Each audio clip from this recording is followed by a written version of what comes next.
অসমৰ মাননীয় leader of opposition Shri Debabrata Saikia ডাঙৰীয়াই এখন চিঠি 19 ডিচেম্বৰত লিখিছে আৰু তেওঁ চিঠিখন এড্ৰেছ কৰিছে honourable chief justice of India supreme court of India আৰু কপি মাৰ্ক কৰিছে তেওঁ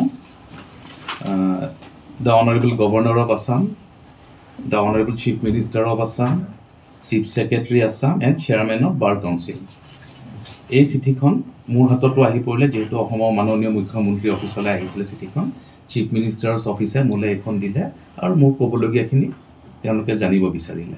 চিঠিখন পাই মই আচৰিত হ'লোঁ। তাতে অসমৰ এজন খুব উচ্চ পৰ্যায়ৰ পলিটিকেল লিডাৰ আৰু তেওঁ অসমৰ বা মোৰো লিডাৰ অফ অপজিশ্যন হয় শ্ৰী দেৱব্ৰত শইকীয়া ডাঙৰীয়া, য'ত তেওঁ লিখিছে ছাবজেক্টত violation of the constitution of India, privileges and duties by the Advocate General of Assam by taking office of profit, positions of pecuniary gains against norms and rules.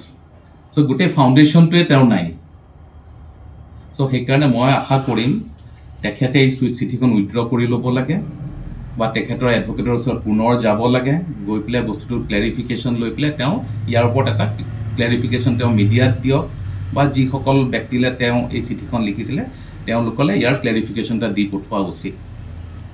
মই ভাবোঁ যে he was totally misguided by his lawyers, either he was misinformed about the facts and law which is prevailing, the situations which he is trying to create, or he was misguided, or he have deliberately done it just to damage my position.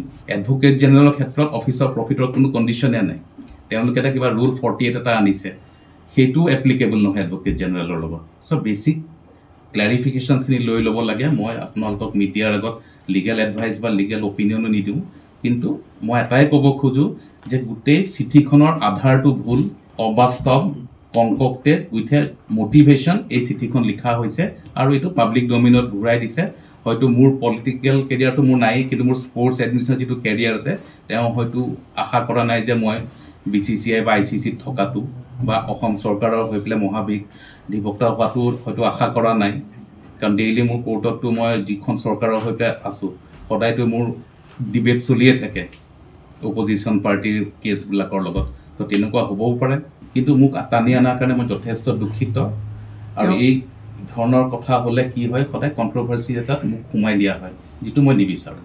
এইটোতো কোনো বেয়া post নহয়। BCCI secretary হোৱাটো অসমৰ পৰা, joint secretary হোৱাটো, ICCৰ director, these are all honorary post.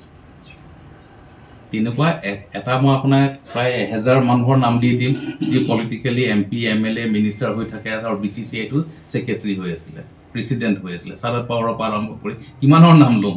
চ' এনেকুৱা ধৰণৰ অবান্তৰ এটা কথা লৈ পেলাই এখন চিঠি লিখিছে, তাৰ কাৰণে মই যথেষ্ট দুখিত। মই আশা কৰিম তেওঁ যাতে এইটো শুধৰাই লৈ পেলাই এখন প্ৰপাৰ ক্লেৰিফিকেশ্যন দি অসমৰ ৰাইজক ভুল পথৰ পৰা শুদ্ধ পথলৈ লৈ আহে। যদি কোনোবা দিনা তেওঁ এনেকুৱা এটা ইছ্যু কোৰ্টৰ মজিয়ালৈ লৈ যায়, appropriate reply will be file, appropriately it will be contented and ৰিফিউটেড।